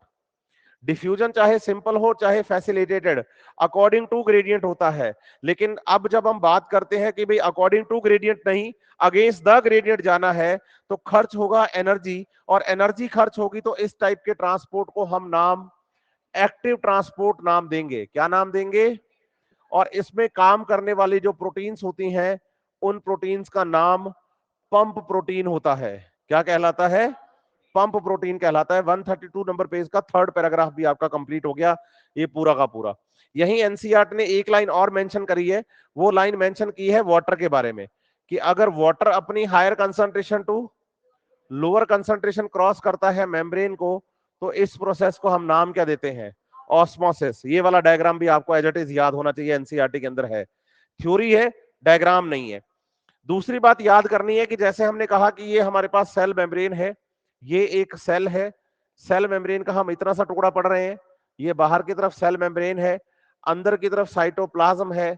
आप बताएंगे कि भाई ये वाला फेस साइटोसोलिक फेस है, ये वाला जो फेस है ये नॉन साइटोसोलिक फेस है, हाँ या ना। तो आप बताएंगे कि जो नॉन साइटोसोलिक फेस होता है, इस तरफ मेम्ब्रेन पर शुगर्स प्रेजेंट होते हैं, ओलिगोसैकेराइड्स। क्या प्रेजेंट होते हैं, एनसीईआरटी इनको लिखती है डायग्राम के अंदर, थ्योरी में नहीं। समझ रहे हैं मेरी बात या नहीं। 131 नंबर पेज पे लास्ट में डायग्राम दिया एनसीईआरटी ने, उसमें मेंशन किया है कि जो शुगर्स होते हैं वो हमेशा मेम्ब्रेन के नॉन साइटोसोलिक फेस पर होते हैं। आप बताओ यहां लिपिड और शुगर मिलकर जो बनाएंगे उसे हम ग्लाइकोलिपिड कहेंगे। ग्लाइको का मतलब होता है कार्बोहाइड्रेट, और साथ में प्रेजेंट है लिपिड, तो नाम हो गया ग्लाइको लिपिड। लेकिन अगर ये प्रोटीन के साथ जुड़ जाए तो इसको नाम देते हैं ग्लाइको प्रोटीन। सही है बात या नहीं? लेकिन वहीं आपको याद करना होगा कि मेम्ब्रेन का जो कौन सा फेस है, बेटा इधर बात कर रहा हूं अभी मैं, है ना, उठ जाओ अभी। इधर वाला फेस कौन सा है?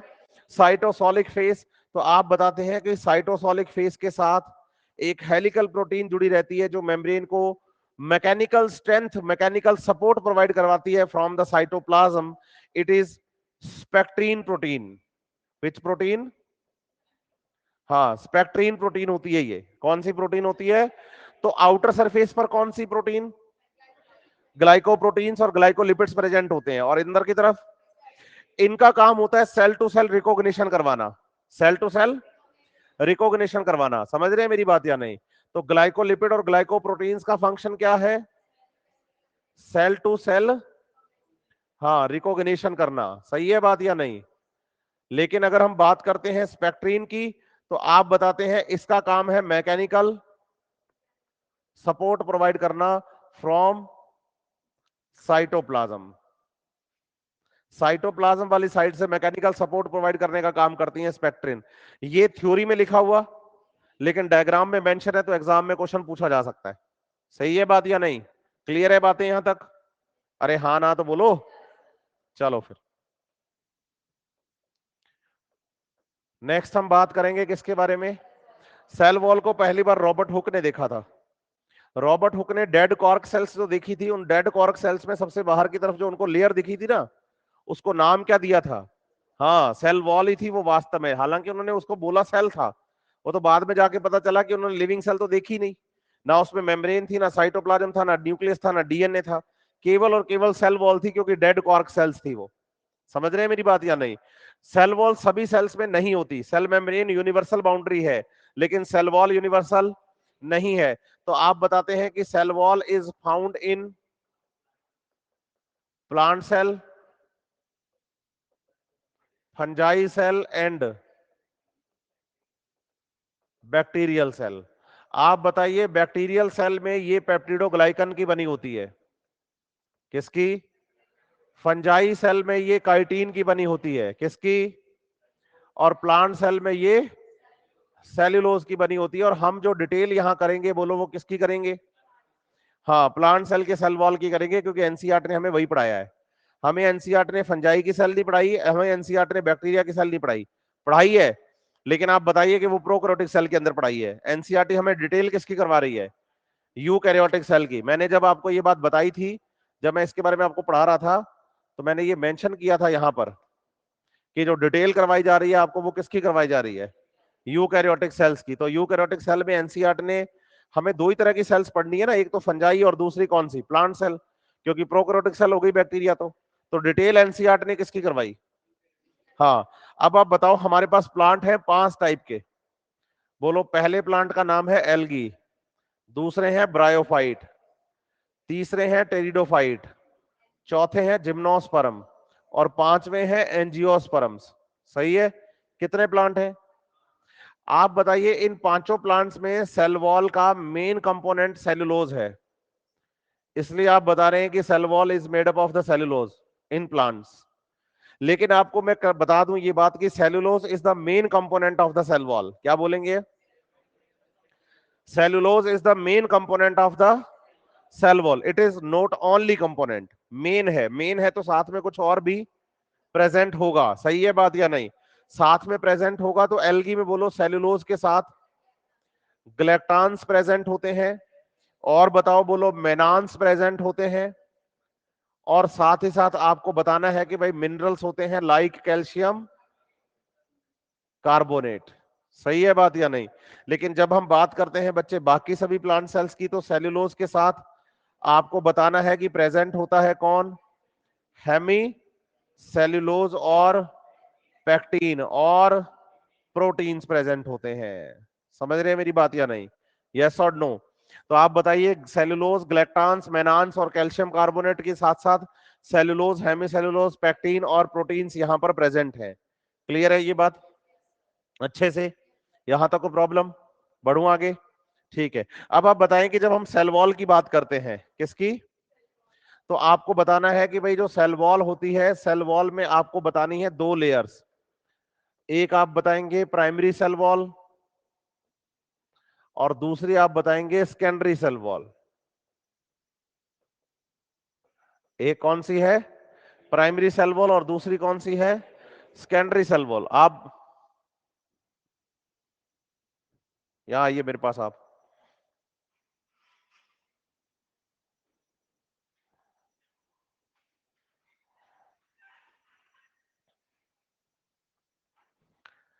टाइम नहीं है बच्चे मेरे पास, मैं आपको पहले क्लियर कर दूं ये बात।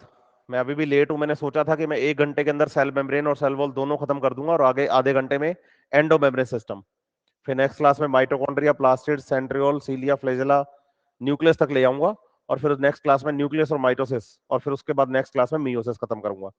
लेकिन जो हालात दिख रहे हैं मुझे, ऐसे तो काम कैसे चलेगा, है बेटा? नहीं नहीं, ऐसे नहीं होगा, है ना? फिर तो तू मोबाइल कॉल लगा के घर पे बैठ जाता, मैं सुना देता तेरे को पूरी एनसीईआरटी। तो ये चेक करने आया कि मेरे को याद है या नहीं है। फिर तो सीख, सीख रहा है ना बढ़िया से, जो बता रहा हूं बातें में लाइन टू लाइन एनसीईआरटी की है, डिट्टो। समझ रहे हैं मेरी बात? तो रिवीजन का मतलब यही होता है। मेन क्लास में होते तो रुक के चलते, ठीक है? तो थोड़ा सा एक्टिव रहिए आप लोग। नहीं समझ रहे हैं मेरी बात? ठीक है, मुझे पहली बार मिले हो आप लोग, ये ठीक है, लेकिन मैं पहली बार नहीं पढ़ा रहा हूं, ये बात समझो। आप मुझसे पहली बार पढ़ रहे हो, नहीं समझ रहे आप मेरी बात? हाँ, तो आधे तो बच्चे यही चेक करने में लगे हुए हैं कि कैसा पढ़ाते हैं सर, कैसे बोलेंगे, अब क्या करेंगे। भाई सबको तो उबासियां लेने से फुर्सत नहीं है। तो कोई 5 मिनट भी वेट भी किया कर अगली और पहली उबासी के बीच में कोई गैप तो होगा टाइम का, लगातार ही लगा हुआ है बिना ब्रेक के। आप देखो एक बात समझ लो, मैं आपको क्लियर कर दूं कि मेरे सामने अगर 10 बच्चे बैठे हैं, पूरी क्लास फुल है, एक बच्चा भी बैठा है, मैं तो भी पढ़ा देता हूं, और बढ़िया पढ़ाऊंगा मैं। समझ रहे? चलिए, तो सेल वॉल दो तरह की है, प्राइमरी और सेकेंडरी। अगर आप चाहते हैं कि मैं ज्यादा से ज्यादा चीजें कवर कर पाऊं, तो उसके लिए इंपॉर्टेंट है कि ज्यादा से ज्यादा मैं सब्जेक्ट की बात करूं, फालतू की बातें कम करूं, तभी मैं पूरा सब्जेक्ट कवर कर पाऊंगा आपके साथ। ठीक है, तो फोकस करिए। तो प्राइमरी सेल वॉल बोलो आउटर मोस्ट होती है, बोलो थिन है, इलास्टिक है, बोलो कैपेबल ऑफ ग्रोथ। बोलो आउटर मोस्ट है, थिन और इलास्टिक है, कैपेबल ऑफ ग्रोथ है। और साथ ही साथ याद करना है, बोलो डिमिनिश एज सेल मैच्योर्स। सही है बात या नहीं? सेकेंडरी सेल वॉल की बात करते हैं, तो बोलो present inner side of the primary wall. जो प्राइमरी वॉल होती है ना, उसके अंदर की तरफ है, वो थिन और इलास्टिक है, बोलो ये उसके कंपेयर में थिक और रिजिड होती है। सही है। और ये कैपेबल ऑफ ग्रोथ नहीं है। आप बताएं प्रेजेंट इन मैच्योर सेल्स। सही है। इसका मतलब आप बताएंगे कि एब्सेंट इन मेरिस्टेमेटिक सेल्स। क्योंकि जो मेरिस्टेमेटिक सेल्स होती है ना, उनका काम होता है सेल डिवीजन करना। मेरिस्टेमेटिक सेल्स का काम क्या होता है? और बताओ कि जब लगातार क्या करेंगी, सेल डिवीजन करेंगी, कौन सी सेल्स? मेरिस्टेमेटिक। तो बताइए कि फिर वो मैच्योर नहीं हो पाती है, और अगर कोई सेल मैच्योर हो गई तो फिर उसमें सेकेंडरी वॉल बन जाती है। समझ रहे हैं? अब आप बताएं कि सेल के अगर हम डायग्राम की बात करें तो सबसे बाहर हमें कौन मिलेगा? Primary cell wall. तो आप बताओ कि जैसे मैंने ये मेंशन किया, तो मैंने कहा कि ये सेल मेम्ब्रेन है। ये क्या है? Cell membrane. और सेल मेम्ब्रेन के बाहर की तरफ हम बताएंगे कि भाई सेकेंडरी वॉल है। हाँ हाँ, मेम्ब्रेन के तो बाहर ही होगी। मेम्ब्रेन के बाहर की तरफ ये कौन सी वॉल है? हाँ, तो सेकेंडरी वॉल जो होती है बच्चे, वो थिक होती है।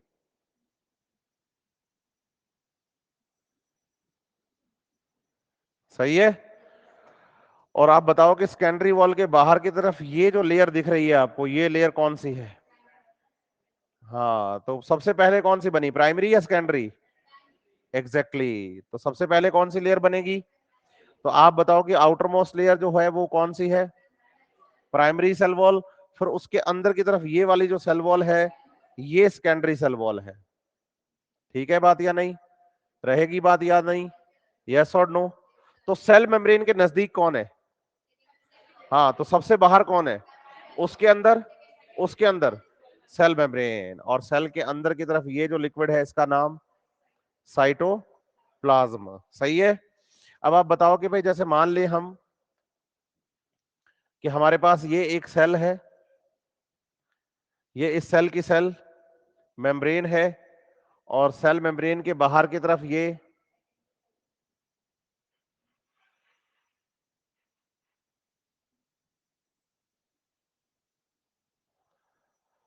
सेकेंडरी सेल वॉल है।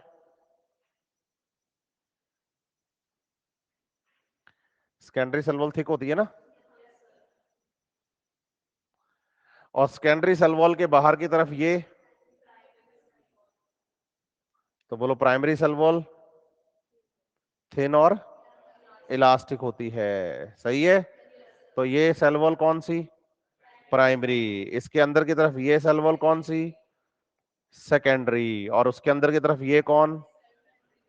Cell membrane. इसमें कोई इशू? बिल्कुल नहीं।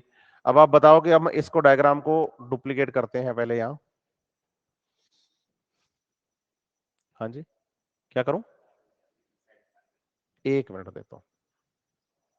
क्या हो गया?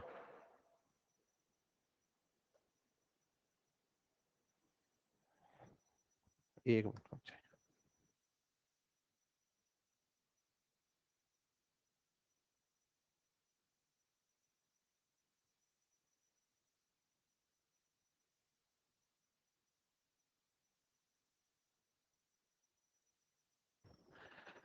तो आप बताएंगे कि भाई दो तरह की सेल है हमारे पास, एक प्राइमरी मतलब प्राइमरी सेल वॉल और सेकेंडरी सेल वॉल। ये हमने डायग्राम डुप्लीकेट कर लिया। क्या कर लिया? जब इस डायग्राम को हमने डुप्लीकेट किया तो इसमें एक बात का ध्यान रखना कि ये अब दो नेबरिंग प्लांट सेल्स हो गई। दो नेबरिंग प्लांट सेल, इसको नाम देता हूं मैं ए सेल और इसको नाम देता हूं मैं बी सेल। आप बताइए कि दो नेबरिंग प्लांट सेल्स के बीच में एक कॉमन लेयर प्रेजेंट होती है जिससे कि हम नाम देते हैं मिडल लैमिला। क्या नाम देते हैं? Middle lamella. तो ये बीच में जो पोर्शन दिख रहा है बच्चे, इसका नाम क्या है? Middle lamella.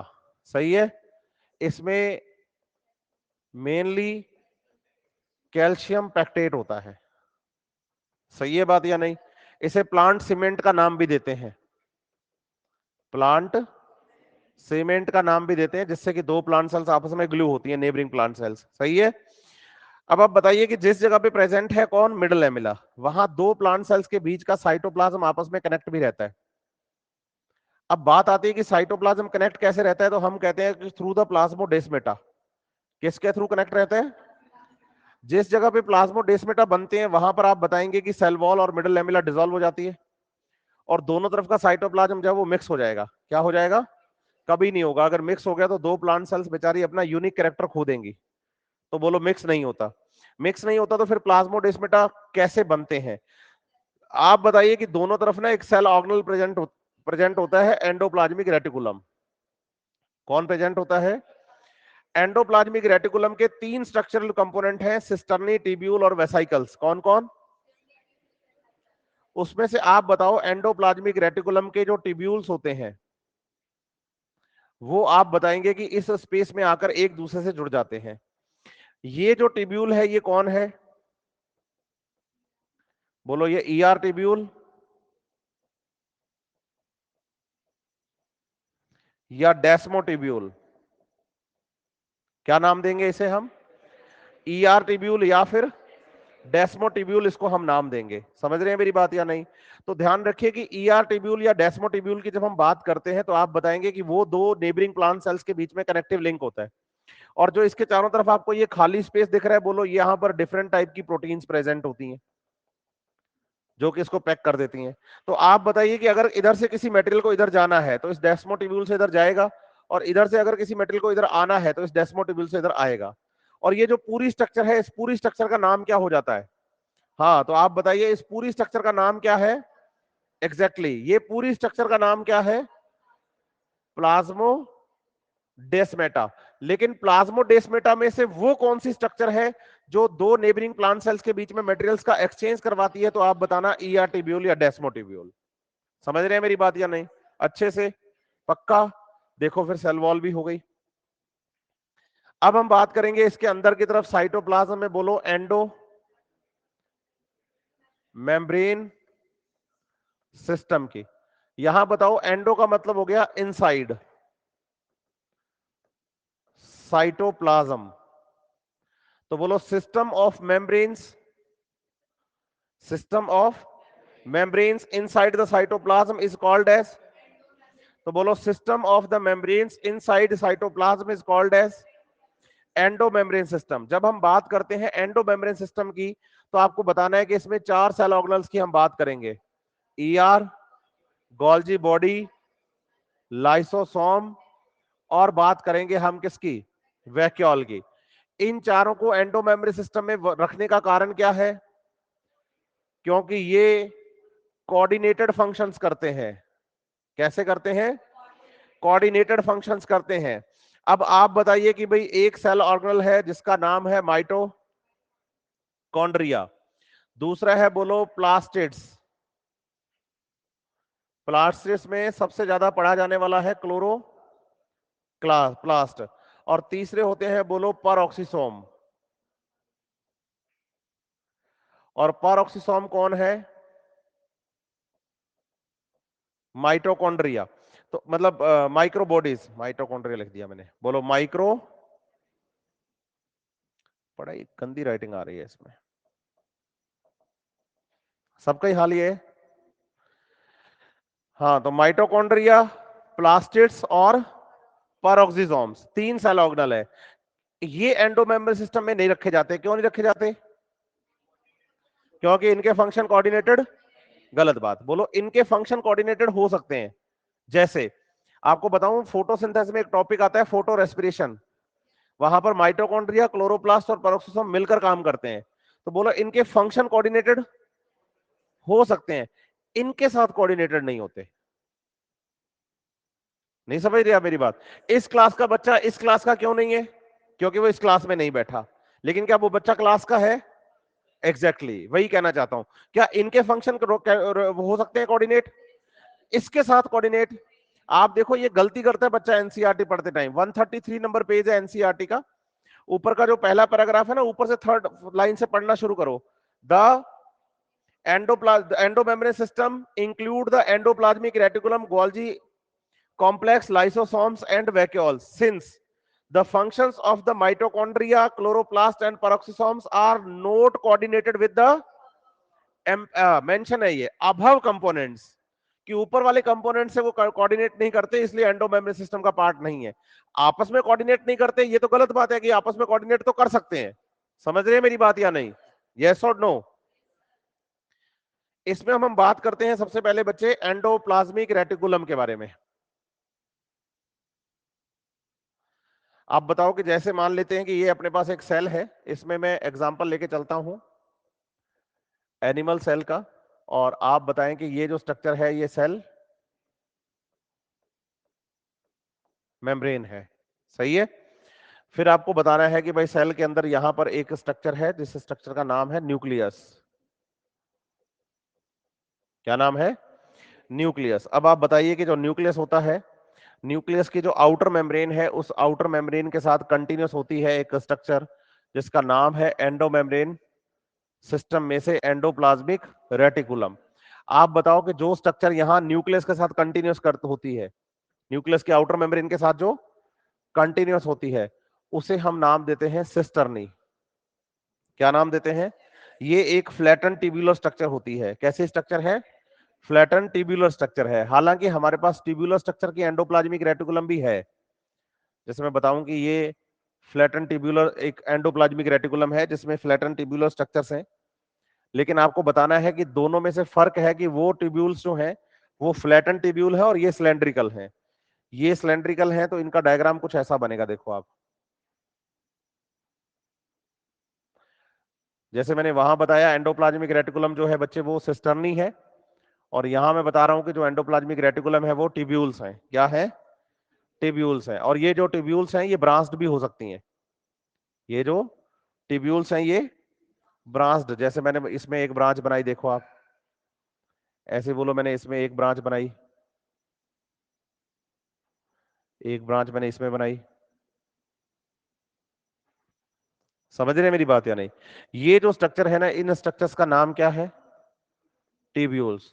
तो एंडोप्लाज्मिक रेटिकुलम अगर किसकी बनी हुई है, तो इसे रफ एंडोप्लाज्मिक रेटिकुलम कहते हैं। RER कहलाएगी ये पूरी,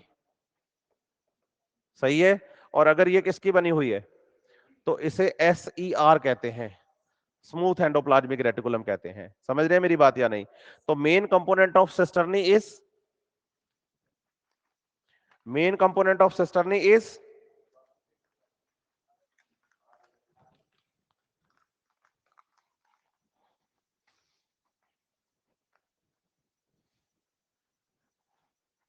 सही है। प्लांट फिजिक्स से पढ़ी आपने, है ना? एग्जैक्ट डायग्राम डिट्टो कॉपी कर लिया तूने, नहीं? वो खुद का तो पता चल ही जाता है ना कि मैं ही ऐसे पढ़ाता हूं। ये टिब्यूलर स्ट्रक्चर है जैसे, नहीं समझ रहे आप मेरी बात? ये कौन सी स्ट्रक्चर है? सिलेंड्रिकल दिख रही है। इस सिलेंड्रिकल स्ट्रक्चर को अगर मैं यूं कर दूं, है अब भी ये ट्यूबुलर ही, लेकिन कैसी हो गई? इसको तो क्या बोल दोगे? और अगर ये कैसी है? सिलेंड्रिकल, तो फिर ये क्या हो गए? तो दो टाइप की ट्यूब्यूल मिलती हैं इसमें, एक तो फ्लैटन ट्यूब्यूल और दूसरी सिलेंड्रिकल। अगर तो फ्लैटन ट्यूब्यूल की बनी हुई है तो, और अगर ऐसी है तो, दोनों में फायदा क्या है बोलो? अगर फ्लैटन ट्यूब्यूल होंगी, कैसी? फ्लैटन ट्यूब्यूल होंगी, कैसी? फ्लैटन ट्यूब्यूल, तो बताओ सरफेस एरिया बढ़ जाएगा। क्या बढ़ जाएगा? और सरफेस एरिया बढ़ने का फायदा है कि इसकी सरफेस पर, सरफेस एरिया बढ़ने का फायदा कि इसकी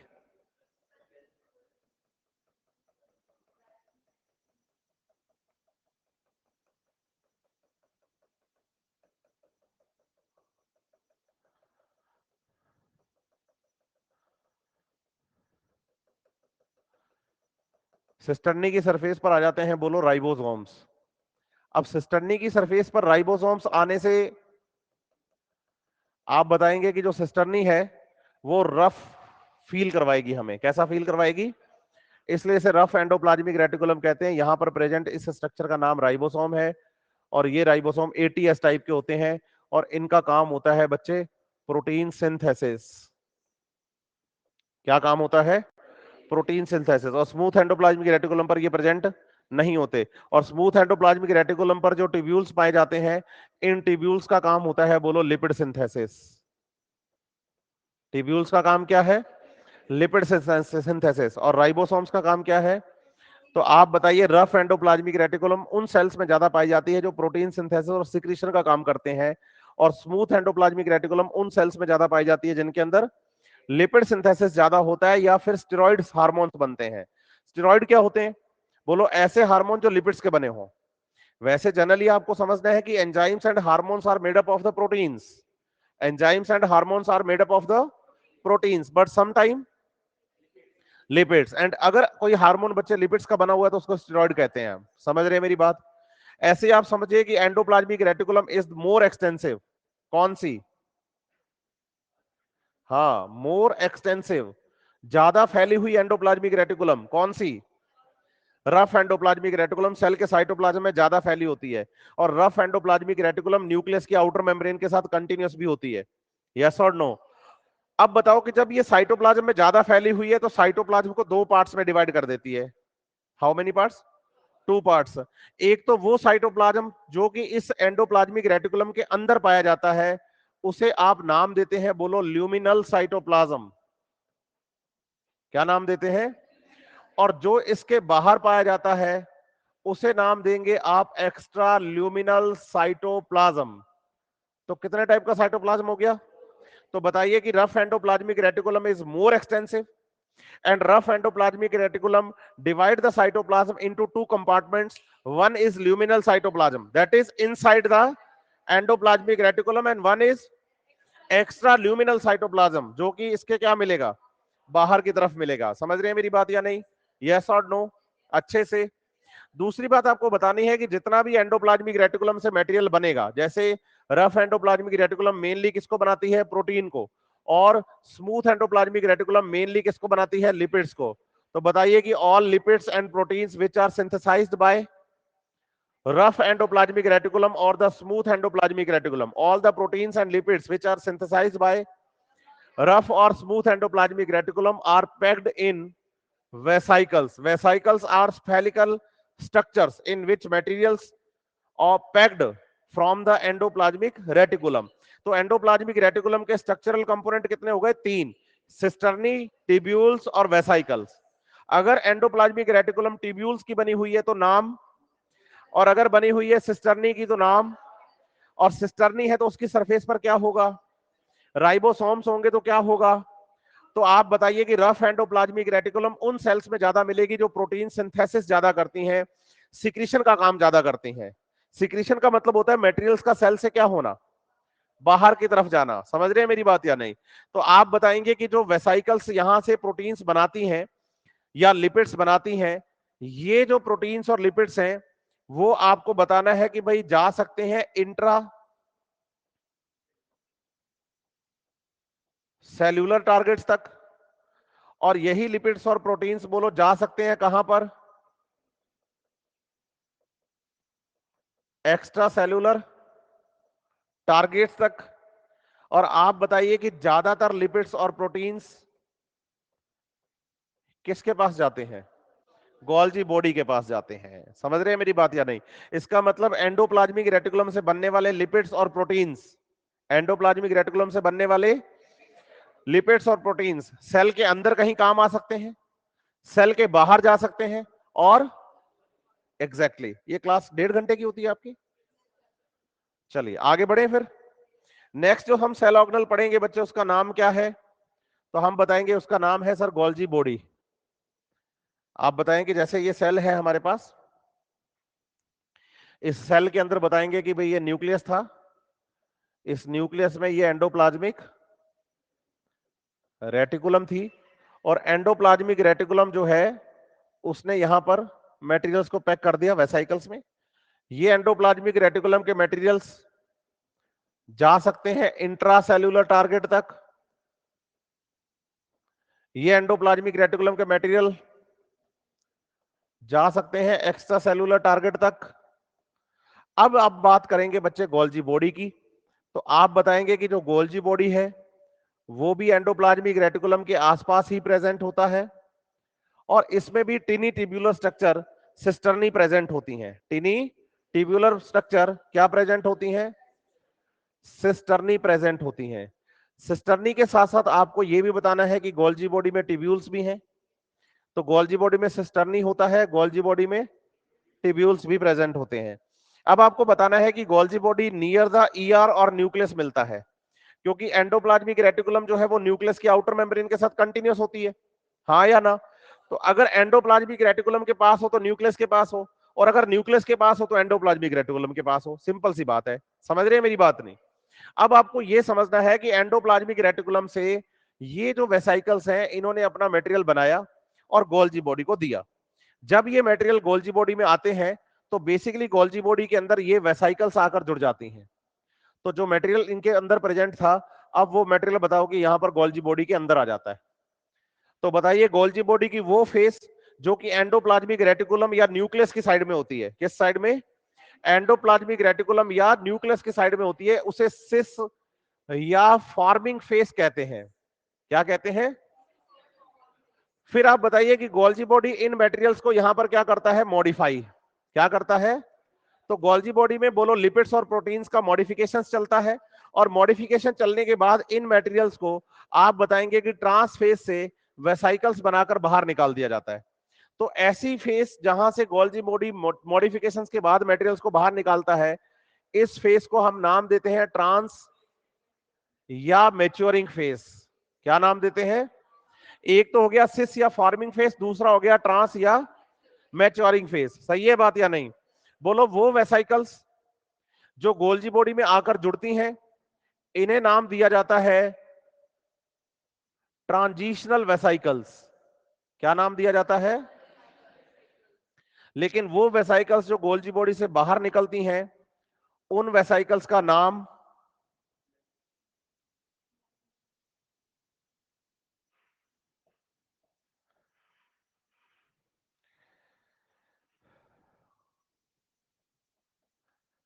बोलो, गोल्जियन वेसाइकल्स। क्या नाम देते हैं? Golgian vesicles. समझ रहे हैं मेरी बात या नहीं? यस और नो? तो आपको बताना है कि जो वेसाइकल्स तो गोल्जी बॉडी में जुड़ती हैं वो ट्रांजिशनल, जो गोल्जी बॉडी से निकलती हैं वो गोल्जियन वेसाइकल्स। अब आपको समझना है कि ये जो गोल्जियन वेसाइकल्स हैं, इनमें से कुछ गोल्जियन वेसाइकल तो कहां जाती हैं? बोलो, एक्स्ट्रा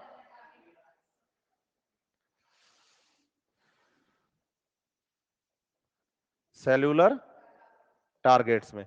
बोलो, ये हो गया क्या? सिक्रीशन। बोलो, मेनली ऐसा ही होता है, क्योंकि गोल्जी बॉडी का काम सिक्रीशन होता है। इसके अलावा कुछ वेसाइकल हो जाती हैं, बोलो कहां पर? इंट्रा सेल्यूलर टारगेट्स तक। और कुछ वेसाइकल्स बोलो किसमें बदल जाती हैं? अब आप बताओ, जब मैंने कहा था कि भाई जो ट्रांसफेज से वेसाइकल्स निकलती हैं उनको क्या कहते हैं, तो एक बच्चे ने बोला था लाइसोसोम। कौन बोला था? आप बोले थे ना। तो लाइसोसोम सारे वेसाइकल नहीं है, ये समझनी है आपको बात जो मैं समझाना चाह रहा हूं। आप बताओ, lysosomes are Golgian vesicle, but all Golgian vesicles are not lysosome. Lysosome Golgi body की वेसाइकल्स होती हैं, समझ रहे मेरी बात या नहीं? लेकिन सारी की सारी vesicles of the Golgi body lysosome नहीं होती है, ये बात ध्यान रखनी है आपको। समझ पा रहे हैं मेरी बात? अब आप बताइए कि जो गोल्जी बॉडी है, गोल्जी बॉडी क्या करता है? बोलो, प्रोटीन और लिपिड का मॉडिफिकेशन करता है। कि जब हम बात करते हैं ना गोल्जी बॉडी की, तो गोल्जी बॉडी का मेन फंक्शन बोलो है पैकेजिंग एंड सिक्रीशन। पैकेजिंग और सिक्रीशन। अब यहां पर बताओ ये क्या करता है? बोलो, glycosylation of proteins and lipids. Glycosylation का मतलब क्या है? बोलो, formation of glycolipids and glyco proteins. सही है। यहां ग्लाइको का मतलब क्या है? कार्बोहाइड्रेट। और लिपिड्स का मतलब लिपिड। तो लिपिड कहां से बन के आए? बोलो, एसईआर से। तो हो गया ग्लाइकोलिपिड। और प्रोटीन कहां से बन के आए? बोलो, आरईआर से। तो उसमें कार्बोहाइड्रेट जुड़ गया, तो क्या बन गया? तो अगर आपसे पूछें कि भाई modifications of proteins occurs in ER and Golgi body both, आज के बाद ध्यान रखना है, ये बात समझ रहे हैं मेरी बात या नहीं? एक बात का खास ध्यान रखना है कि protein modifications occurs in ER and Golgi body, और लिपिड मॉडिफिकेशंस, हाँ, केवल गोल्जी बॉडी करना है। पीवाई क्यूज करते हो ना जब आप, तो उसमें क्या है, क्वेश्चन मिलेगा एक आपको कि proteins which are synthesized by ribosomes are required modifications before they reach at their targets, then which one cell organelle is responsible for the modifications of these proteins? चार ऑप्शन थे, चारों ऑप्शंस में Golgi body था ही नहीं, लेकिन endoplasmic reticulum था। तो आपको बताना है कि प्रोटीन्स मैक्रोमोलिक्यूल होते हैं, इनका मॉलिक्यूलर वेट ज्यादा होता है, इनमें मॉडिफिकेशन में टाइम ज्यादा लगता है, इसलिए इनके मॉडिफिकेशन कहां से शुरू हो जाते हैं? ईआर से ही शुरू हो जाते हैं। और लिपिड्स मैक्रोमोलिक्यूल नहीं होते, इसलिए इनके मॉडिफिकेशन में टाइम नहीं लगता, तो इनका मॉडिफिकेशन गोल्जी बॉडी करता है। लेकिन प्रोटीन्स का मॉडिफिकेशन ईआर और गोल्जी बॉडी दोनों ही करते हैं। क्लियर है अच्छे से? पक्का? तो कल मैं आऊंगा तो बताना कि गोल्जी बॉडी तक हो गया था। गोल्जी बॉडी में ध्यान रखना कि varied number of cisternae are found. यहां सिस्टर्नी के नंबर कितने दिख रहे हैं? 4। बोलो, मिनिमम 3, मैक्सिमम 8। ये एनसीईआरटी ने लिखा है कि गोल्जी बॉडी के अंदर वेरिड नंबर ऑफ सिस्टर्नी होते हैं। अब आप बताओ, गोल्जी बॉडी का मेन स्ट्रक्चरल कंपोनेंट कौन है? तो बताओ, ये रफ एंडोप्लाज्मिक रेटिकुलम से बना होगा या गोल्जी बॉडी स्मूथ से बना होगा? हाँ, क्योंकि सिस्टर्नी उसी में होते हैं। बस फर्क इतना है कि इनकी सिस्टर्नी पर राइबोसोम्स नहीं होते, गोल्जी बॉडी की सिस्टर्नी पर राइबोसोम नहीं होते। आप बताइए, cis and trans face, are entirely different. भाई सिस का काम है मटेरियल्स को रिसीव करना, ट्रांस का काम है मटेरियल्स को रिलीज करना। जो रिलीज करता है वो रिसीव नहीं करता, और जो रिसीव करता है वो रिलीज नहीं करता।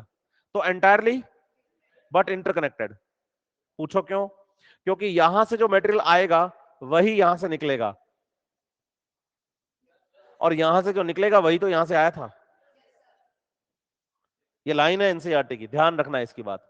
ठीक है, कल मैं आऊंगा तो लाइसोसोम पढ़ाऊंगा आपको। मिलते हैं।